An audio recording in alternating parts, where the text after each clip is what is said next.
And we are going to be in a couple of different, actually 3 different places this morning. We will continue our pattern that we had going on in the previous sessions by looking at a couple of Old Testament passages. And we will then find our way over in Matthew chapter 2 and see some fulfillment there. So we're going to see the prophecies first, which we've been calling the foretelling, and then we will see the fulfilling over in Matthew chapter 2. And let's see how our, no podium for me. Hey, it looks like it's working. The previous service, this wasn't working. Maybe the battery was dead. Who knows? I don't know. Where's Mariah? She left already, right? Okay. Because she's always trying to make fun of me because of the problems I have with the clicker. It's like, man, yeah, so.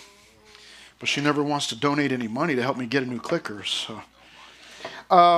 We are going to be in a couple of different places, and I am going to have you turn with me as we do so. We're going to start in Hosea chapter 11. So in the Old Testament, there is a book called Hosea, and then after that we'll be in a book called Jeremiah. Hosea chapter 11, verse 1. And you can see that I have those up there for you, and this is the breakdown of our study this morning. Hosea chapter 11, verse 1. And then in a few minutes we will be over in Jeremiah chapter 31. And then eventually we will make our way to Matthew. And when we get to Matthew, we will finish up our Christmas series. This is actually the last of a 7-part series on Christmas.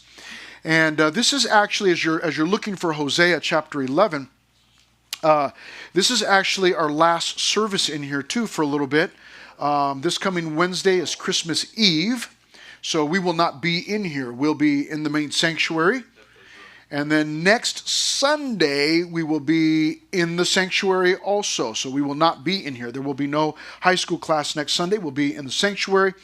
And then the following Wednesday, we will not be in here because it's New Year's Eve.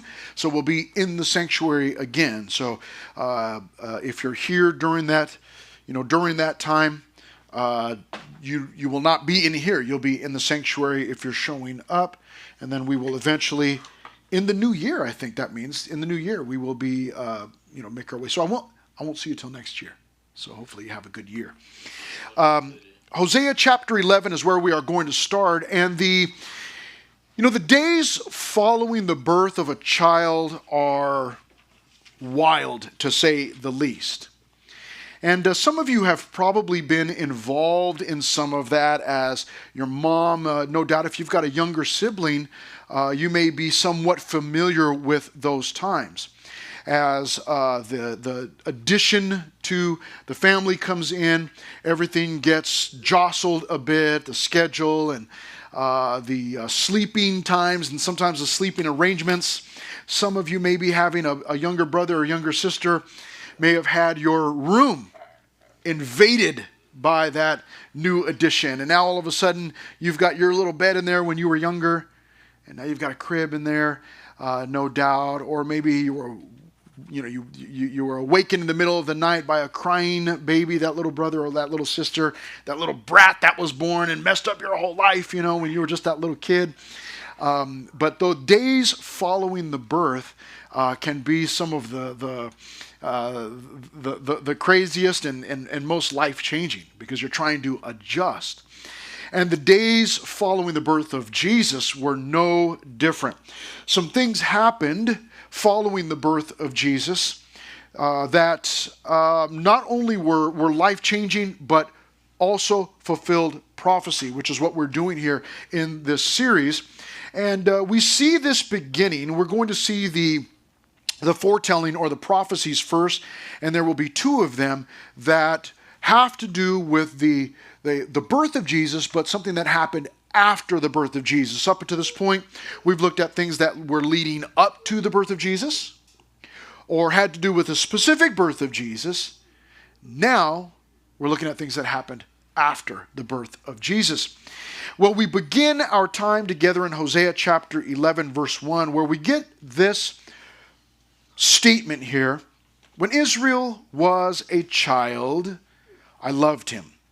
And out of Egypt I called my son. Now, Hosea, like so many of the prophets in the Old Testament, was a strange story. Hosea himself was commanded by God to marry a woman who was going to be unfaithful to him, was going to cheat on him. And then he was going to be commanded to go and redeem that woman and bring her back and love her again. Why would God command that? Because what he was doing was he was trying to show his people that, listen, you have been disobedient to me, you've been unfaithful to me, but still I am going to love you. And so sometimes those Old Testament prophets, they preached with their words, sometimes they preached with their actions, and Hosea was one of those. Hosea's life really doesn't have anything to do with chapter 11, verse 1 and what we're reading, but just to understand that God spoke in various ways and different things. And here in Hosea chapter 11, he says, when Israel was a child, I loved him, and out of Egypt I called my son. Now, the setting into which that is put is that the first 10 chapters of Hosea were indictments. It was God speaking to his people and saying, you're guilty of these things. And essentially it was disobedience to God. But by the time God speaks to Hosea in order to speak to his people through chapter 11, verse 1, what he's doing now is telling them, listen, you are guilty of disobedience. However, I still love you. You still are my child. I am your father. Thus the reason why. He says in verse 1 of Hosea chapter 11, when Israel was a child, I loved him, and out of Egypt I called my son. So, I am a father, God says to them. I still love you, even though you've been disobedient. I still love you, and you're going to be punished. And Hosea, like Isaiah, was prophesying that the Assyrians were coming. And they were right on the cusp of that. The Assyrians were getting ready to attack, and the Assyrians were going to attack and even carry away some of their people, kill, murder, and carry away some of their people. And that was a result of their disobedience. But God wanted them to know, but I still love you. It is a common belief in our society today, and wrongly so.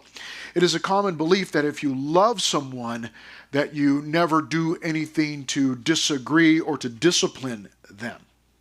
Thus the reason why we have so many bratty kids in the world, right? Because parents have this mindset that, oh, I love them so much, and so I'll just be okay with whatever they do. But that, we would argue from a biblical standpoint, is unloving. If you love someone, you certainly will not agree with everything that they do, because some of the things that they do may be foolish. Some of the things that they do may be harmful, and so they may need to be disciplined. And a loving person is going to discipline that person that is doing the wrong. And so to think that because we love somebody, we just let them do whatever they want is absolutely wrong. And it's unbiblical. And God is demonstrating that here, or at least speaking to that in the book of Hosea and saying, you know what, for the first 10 chapters, you're guilty. You're guilty of being disobedient. However, I still love you. And the Assyrians are coming, but I still love you. And what he does in Hosea chapter 11 is he points back as an example. He says, listen, I love you guys, Israelites. And I've always loved you. And when you were young and you were in Egypt, I loved you and I called you out of Egypt. There in verse 1, out of Egypt I called my son. Now, at first glance or first reading, this doesn't seem prophetic. In fact, this seems historical, because at the point that God is speaking to his people through Hosea, you know, God's people had been in slavery in Egypt, and they've already been called out. That happened a long time ago, by the time that Hosea is speaking. So it doesn't seem like a prophecy at all. Well, we will see that it is prophetic when we get to the book of Matthew, which we're not going to do right now. But just so you and I understand, the foretelling involved, first of all, this moving. The prophecy involved moving. Now again, may not make much sense to you right now, but it will when we get to the book of Matthew. Let's look at the second part of the foretelling, and that would be murder, and mourning. And we are going to see that in Jeremiah 31. So I'll give you a moment to find the book of Jeremiah. It's near Ezekiel, one of the prophets there. You can look at the front of your Bible to find that Jeremiah prophecy, or you can look over on your neighbor's Bible or have them help you if they found it real quickly. And what a strange set of titles to have for a Christmas message. Moving, and then even more so, murder and mourning. So we will see how this applies to the Christmas story in just a few minutes, but we'll look at Jeremiah 31, verse 15. I can hear the Bible pages turning, so I'll wait another minute. Not a big rush. I have time.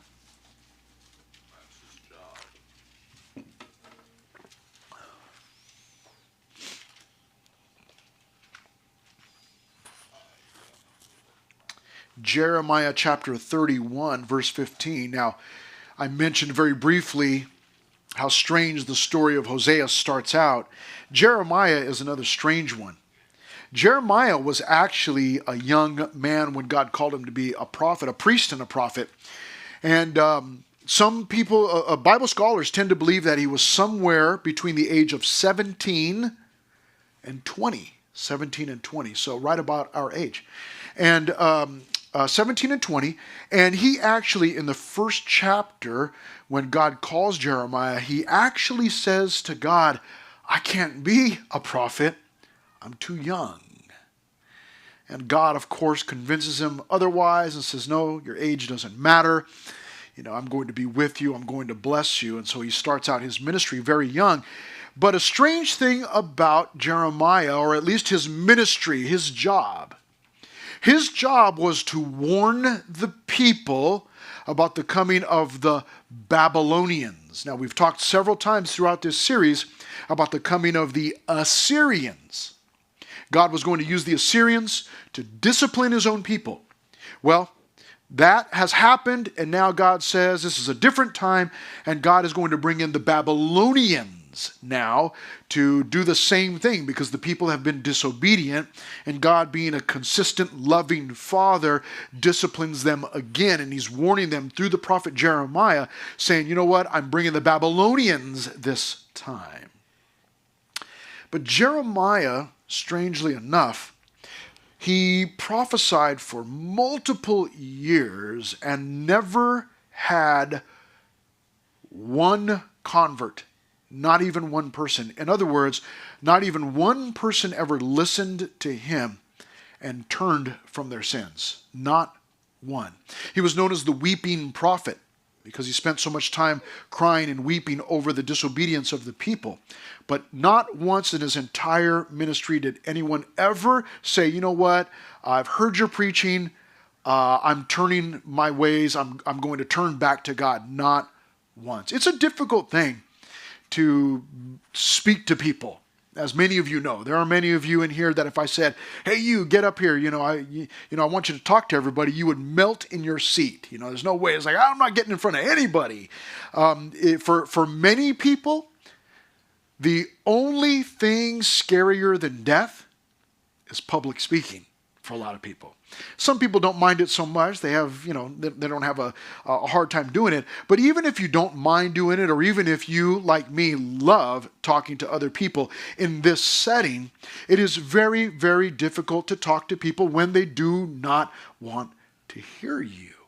And that was Jeremiah.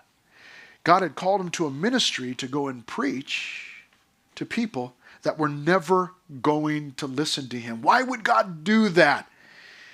What God was demonstrating was the hardness of the heart of those people. And the fact that God never gave up. He kept attempting to reach them, but they were never going to turn. And so no one could ever fault God and say, oh, you know what, you never gave us a chance. You never did anything for us. No. Sent you prophet after prophet after prophet. Sent you Jeremiah. You never turned. Now, again, as I mentioned with Hosea, I gave you some of those background facts, but like with Hosea, it really doesn't have much to do with the verse that we're reading. Let's read the verse, Jeremiah 31:15. Thus says the Lord, a voice was heard in Ramah, lamentation, that's lamenting, and bitter weeping. Rachel weeping for her children, refusing to be comforted for her children because they are no more. Now, this verse takes place, it's in a bit of a funny spot there in Jeremiah 31, because actually in Jeremiah 31, there's encouragement taking place. And then smack dab in the middle of it, there is this verse about lamenting, bitter weeping, refusing to be comforted, children that are no more. But what's taking place there in the chapter is that God is encouraging his people and saying, you know what? I am bringing in the Babylonians. That is a fact. You can't, that's coming. Can't stop that. But after the Babylonians have come and gone, I will restore. And in chapter 31, verse 15 of Jeremiah, what's happening is there's this prophecy about the moms, basically the families at that time, who will be weeping for their children that were killed or taken away by the Babylonians.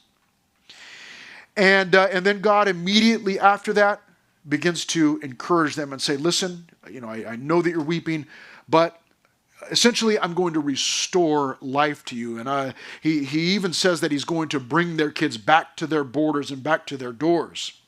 And so it's this phenomenal section there in Jeremiah 31. But this one verse here, let's look at the verse itself. A voice was heard in Ramah, which was where this lady Rachel was actually buried. So it's almost this picture of Rachel being resurrected. And for what? For weeping? Really? Rachel was the wife of a guy named Jacob. Jacob had his name changed. He got in a wrestling match with God. Who wrestles against God and wins? No one. Although we might say that Jacob actually did win, but only in the sense that his life was changed from that point on. He walked away from that wrestling match with a lifelong disability. Okay, he had a limp for the rest of his life, walked with a staff, but he also got his name changed to Israel.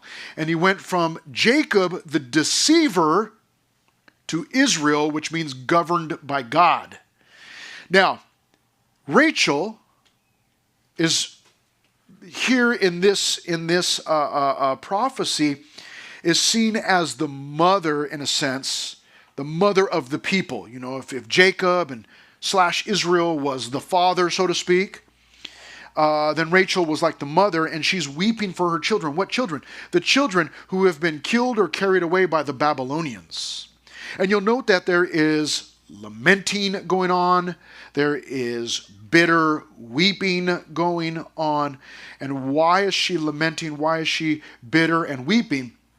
She's weeping for her children. And why is that? She's refusing to be comforted for her children because they are no more. Again, they're gone. They've been killed or carried away.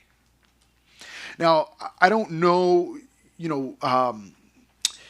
I don't know if you've had the opportunity to be involved in the birth of a child, through a parent, obviously, or maybe maybe a sister or a brother or somebody that's had a child, or an aunt and an uncle, whoever it might be.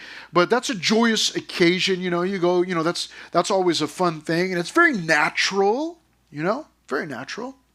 Although, you may have had a younger brother or younger sister, again, as I mentioned earlier, you go, oh man, they messed up my whole life when they came in. I've got a cousin that's actually a bit older than me. And before I was born, I actually have pictures. Before I was born, my parents used to love on him a whole bunch. And they have pictures. They used to pick him up, their nephew, pick him up and take him all over the place, Knott's Berry Farm, and, do all kinds of things with him. And then when I was born, when they finally had their own kid, they kicked him to the curb. And years later, it was the funniest thing. He told me, he was joking. He says, man, he goes, when you were born, he said, I hated you. He said, because then he says, your mom and dad stopped taking me places, man. They started taking you everywhere. And so you might have somebody like that in your life when you were younger and they were born. You're like, they messed up my whole life. But it's natural to have children, right? For parents to have children. What is unnatural is for parents to bury their children. That's not supposed to happen. We do not like death, but we understand that it is a natural part of life. But for a parent to bury their own child, and I don't know if you've had any, I don't know if you're familiar with that at all, if you've experienced that at all with anybody, maybe your own family or maybe a family friend or some extended family, but it's unnatural. And it's hard for that parent to deal with that grief. For us, as we get older, eventually we will bury our parents. I've had to bury my mom. Although I was sad and I miss her still, it was natural.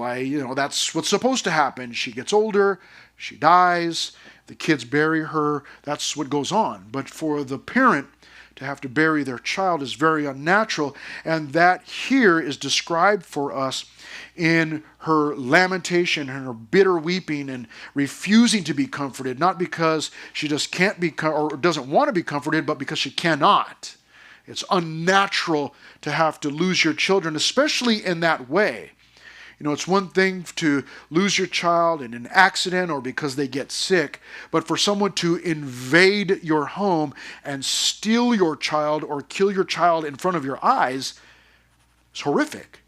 And so Rachel here, who at the time that Jeremiah is speaking, she's no longer alive, but she's seen as, she's used as this picture of the moms of Israel weeping because the Babylonians came and killed or took captive their kids. They're no more. What a strange couple of points to have included in a Christmas message, right? But as we've gone through all 7 of these sessions, these 7 different parts, we might say, these really aren't that strange. We've seen lots of strange things, but certainly these are among the strangest, especially as I have here, murder and mourning concerning the birth of Jesus. What is that all about? Well, what you and I will do now is we'll go over to Matthew chapter 2, and this will be the last place that we go to. So go ahead and meet me in Matthew chapter 2. We'll start in verse 1. We'll read through a portion of the Christmas story in order to get a setting and to get a running start. And then we will look at the fulfillment of these 2 prophecies. Matthew chapter 2, verse 1. In Matthew chapter 2, verse 1, it says, "Now after Jesus was born in Bethlehem of Judea." And I would suggest that it's possible that what we're reading right now happened possibly up to 2 years after the birth of Jesus. So a couple of little indicators in here, but it's not really that big of a deal for us as far as our points are concerned, but let's look at this. "Now after Jesus was born in Bethlehem of Judea, in the days of Herod the king, behold, wise men from the east came to Jerusalem. And they said in verse 2, 'Where is he who has been born King of the Jews? For we have seen his star in the east and have come to worship him.' When Herod the king heard this, he was troubled, and all Jerusalem with him." We're familiar with that because we've mentioned that a couple of times in a couple of different studies during this series. Herod did not want to lose his power or his position. So when he sees this group of guys show up saying, "Where's this guy who's been born King of the Jews?" he thinks another king, and what he sees is a threat to his position, to his power. And so he's troubled. Why is all Jerusalem troubled with him? Because they know that Herod is an evil ruler. In fact, at this point, he's already killed. He's already killed family members in order to protect his position. And they know that if Herod is angry, that they are going to suffer. And in fact, that is what happens in this story. Verse 4 says, "And when he had gathered all the chief priests and scribes of the people together, he inquired of them where the Christ was to be born." So Herod hears about this new king of the Jews. He gathers from talking to the wise men. We may assume that this has something to do with the Christ, the Messiah. And he says, where's the Christ to be born? He gathers all of his religious leaders and says, hey, you guys study the scriptures. What do the prophecies say about this Christ? Now, just an interesting little fact, in case you didn't know this, Christ is not Jesus' last name. It is a title. It wasn't like, oh, that's Joseph and Mary Christ and their son, Jesus Christ. That's not his last name. It is a title. It's like Julius Caesar. Caesar is not a salad, and it's not his last name. It is a title. It's Julius the Caesar. Julius the King is what that means. Same thing here. Where is the Christ? So he gathers his religious leaders together and says, you guys have been studying the scriptures. Where is this Christ supposed to be born? And so in verse 5, they said to him, in Bethlehem of Judea, for thus it is written by the prophet. And you and I looked at this previously. But you, Bethlehem, in the land of Judah, are not the least among the rulers of Judah. For out of you shall come a ruler who will shepherd my people Israel. Now, this is different points for a different study for a different time. We've covered it in the past. We'll cover it again in the future, no doubt. But this guy, and I don't know how many of you caught it, but the title of today's message, this specific one, the series is called Fulfilled, but I titled this message Christmas, Christmiss. In other words, Herod missed the Christ, Christmas. But here is Herod. Herod finds out. He believes. Now, this is the craziest thing. He believes in the prophecy about Christ. At least so much in that he asked the religious leaders, where is this kid supposed to be born? Now, we know the story here, and we'll read it in just a moment. What he's about to do is he's about to tell the wise men, go and look for him. So, it's the craziest thing that Herod believes the prophecy to be true. Okay? The baby, my religious leaders tell me that he is going to be born in Bethlehem, so you guys need to go to Bethlehem and look for him. So he believes in the prophecy, at least believes that there's going to be a child born that people believe is the king of the Jews or the king or the Messiah, and he's even willing to send these guys go look for him. He doesn't say, oh, please, that's a fantasy. You guys just go back to your homes. There's no king. Get out of here. He doesn't play it off. He understands, oh, there is a baby being born. He believes that.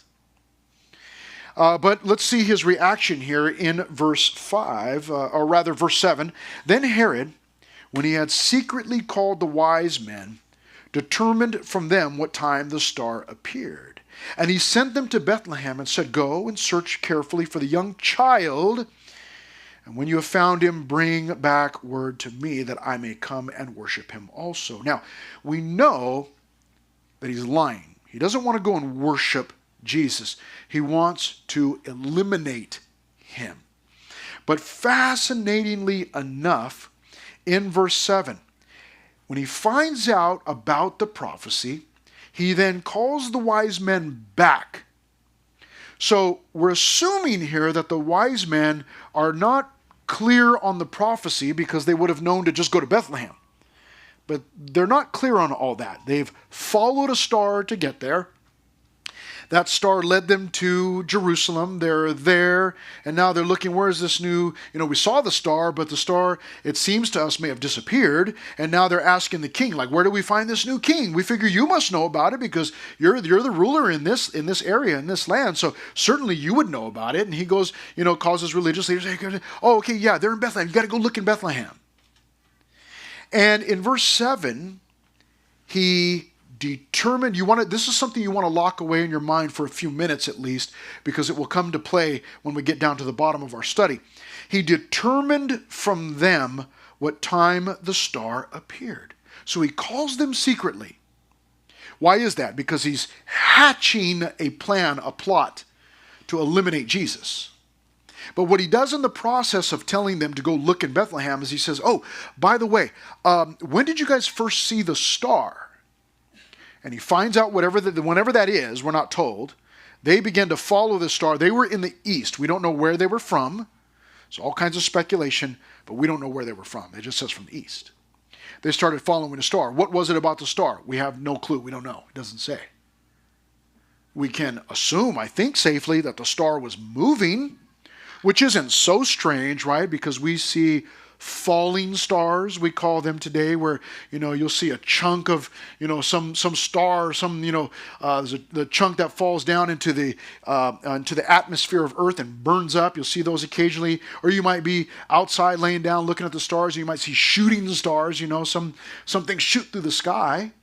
So to think that a star was moving is not so strange, but for a star to move at a pace that someone could follow it, well, that's an entirely different thing. And it leads them to this place, but then it seems to disappear. And so they find out, hey, we got to go to Bethlehem, but he wants to know, when did you see the star? And no doubt asked them, when did you first see the star, and how long have you been traveling? When did you first see it? And how long has it been? How long has it been since you saw the star? Now, we'll find out why he asked that in a few minutes here, but he tells them, go search carefully for the young child. Okay? He doesn't send them to look for a baby, but for a young child. And when you found him, bring back word to me that I may come and worship him also. And in verse 9, when they heard the king, they departed, and behold, the star which they had seen in the east went before them, till it came and stood over where the young child was. And when they saw the star, they rejoiced with exceedingly great joy. And when they had come into the house.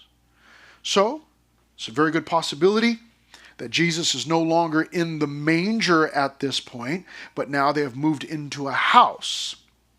Again, it's possibly a little bit of proof that Jesus was no longer an infant at this point, but was now maybe even up to 2 years old. Because now they're looking for a young child. Now they're looking in a house. At the beginning of the chapter, it said these things happened after the birth of Jesus.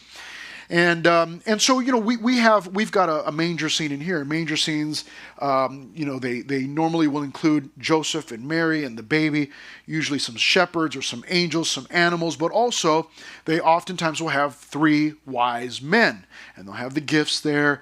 And that may be accurate or it may be inaccurate, but in the big picture, it really doesn't matter. The birth of Jesus happened. The wise men, in fact, did show up, regardless of whether they showed up right away, or if it was later, or even if it was 2 years later. They still showed up. They were part of the story. And so here, they come into the house, we're told in verse 11. Now, what happens there in verse 11 is wild. And we don't have a lot of time to spend in this because this is not the main point of our study. So I'll mention it briefly and then we'll move on. But verse 11, when they had come into the house, they saw the young child with Mary his mother, and fell down and worshipped them. And when they had opened their treasures, they presented gifts to him, gold, frankincense, and myrrh. Now, just very briefly, what a strange thing for someone to come into their house. Now, Joseph and Mary, it is believed that they were peasants. I don't mean to be disrespectful to that family, but they were not wealthy. They were not rich people, which is proven to us by the fact that they couldn't find a place to stay. If they had had enough money, they would have been able to pay someone to, give them a room. But they didn't have enough, and there wasn't enough room, and so they had to stay outside. He's born, laid in this manger. But here come these wise men. Now, we don't know how many there were. My manger scene that I have at home has 3 of them, but it doesn't say how many there were. It says that there were 3 gifts, gold, frankincense, and myrrh. So we assume that each of these wise men was carrying a gift. One had gold, one had frankincense, one had myrrh. But in fact, it doesn't say. And they could have had 10 boxes full of gold and 3 boxes full of myrrh, and they could have had multiple gifts. So we're not told. We know that there were wise men. It's multiple, so it was either 2, or it could have been 20, or it could have been 40, or it could have been 15, or we don't know what it was.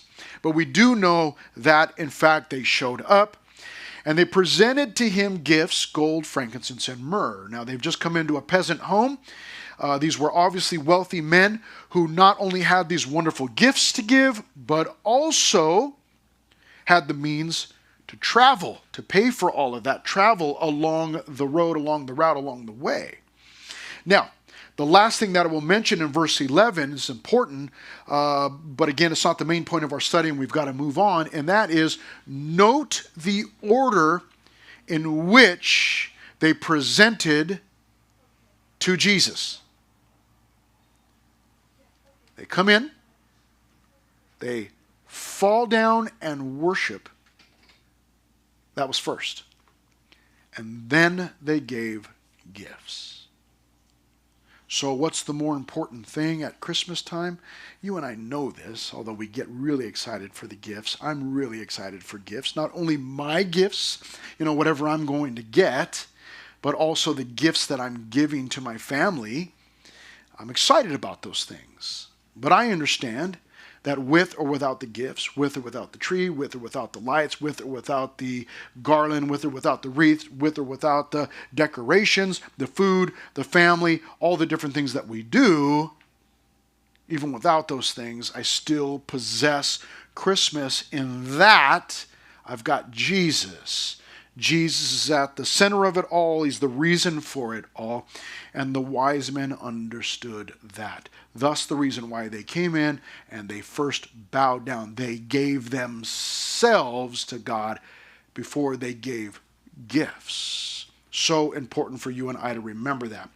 However, again, that's not the main point of our study, so let's move on.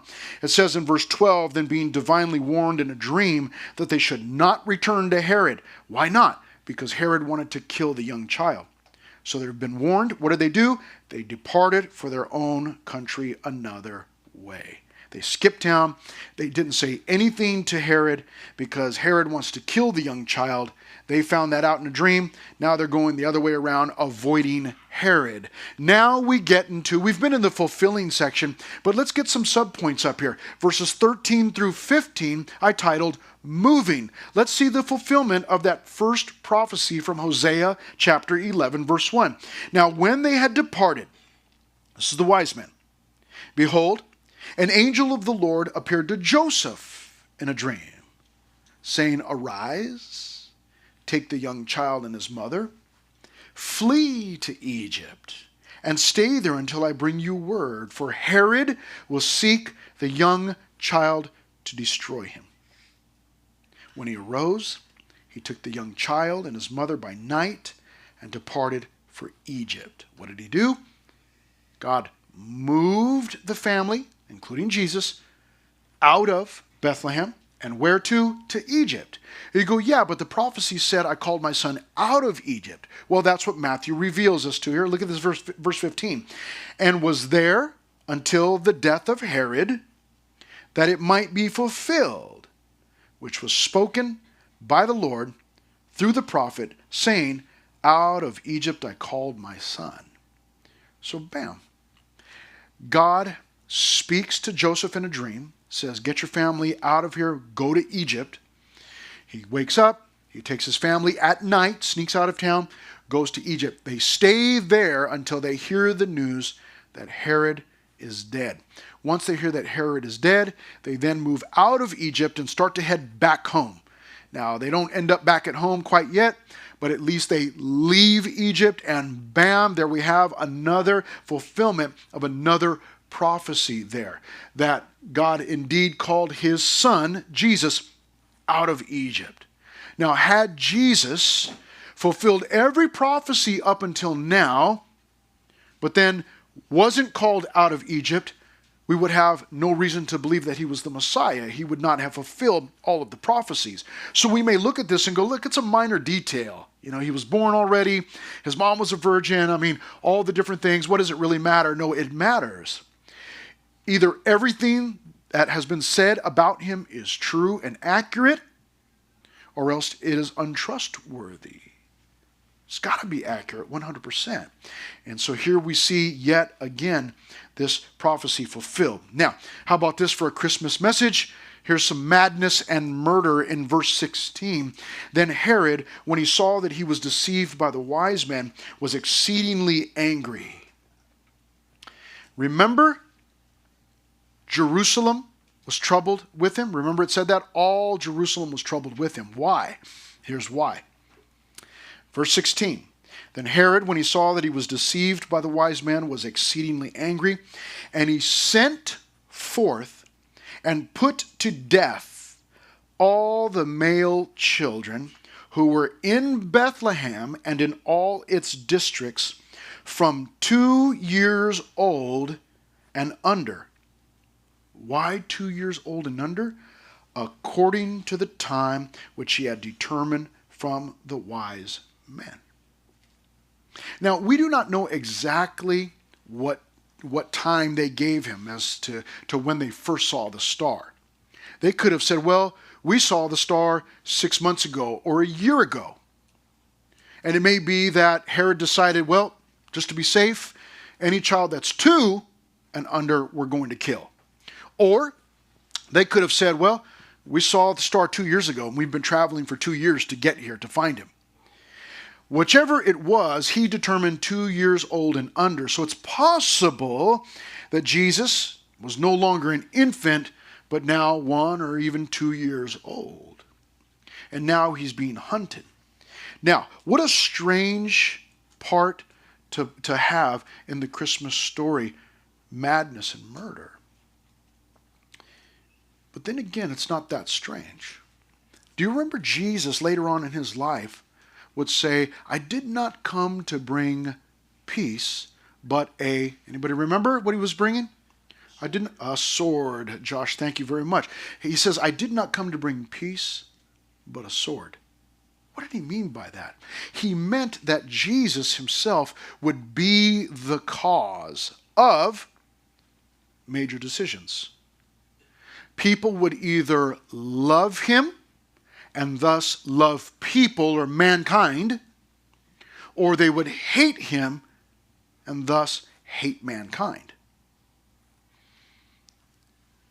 People can be divided into those two groups. They either love Jesus and thus love mankind, or they hate Jesus and hate mankind. And he said, I didn't come to bring peace, I came to bring a sword. No, he did come to bring peace. But what he was pointing out in that statement was that people were going to make decisions based on what they believed about him or how they felt about him. And it begins right at his birth here, as he's a young child. Here is Herod in his fury and trying to find this newborn king of the Jews, has all of these children massacred, murdered. It's madness of the king.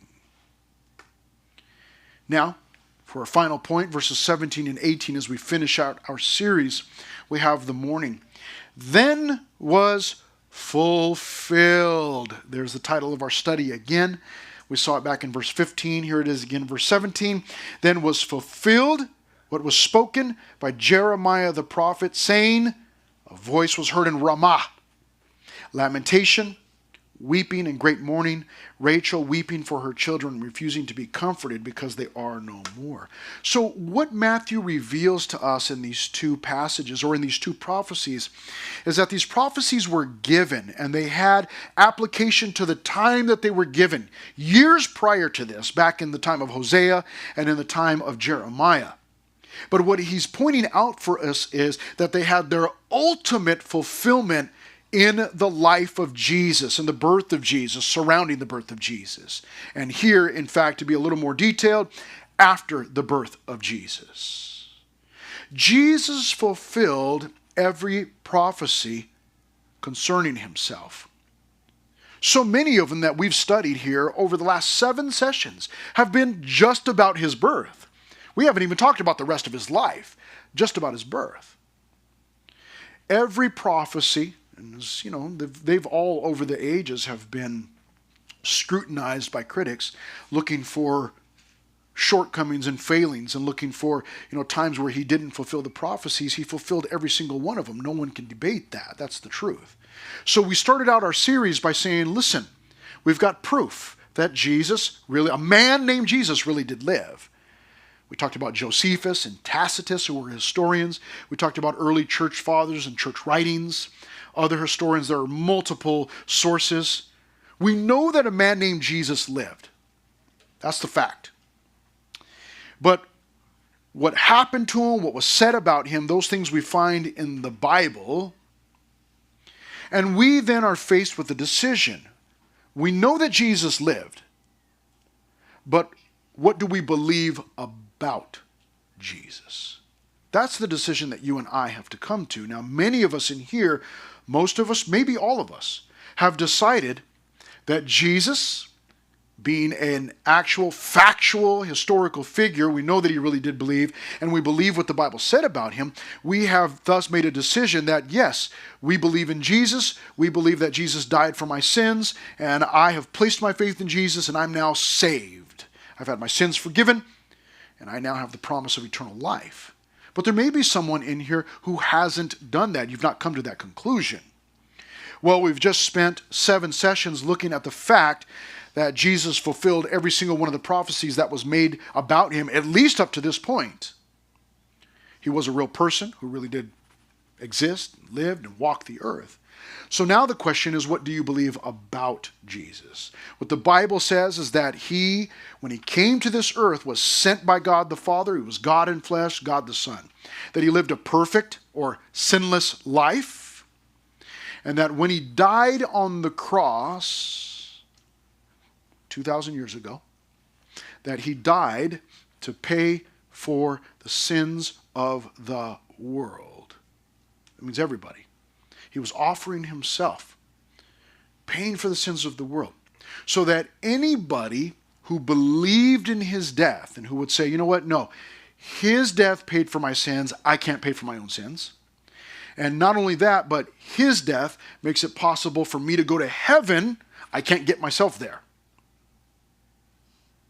So that anybody that would place their faith in him would be saved, would have their sins forgiven, would have the promise of eternal life.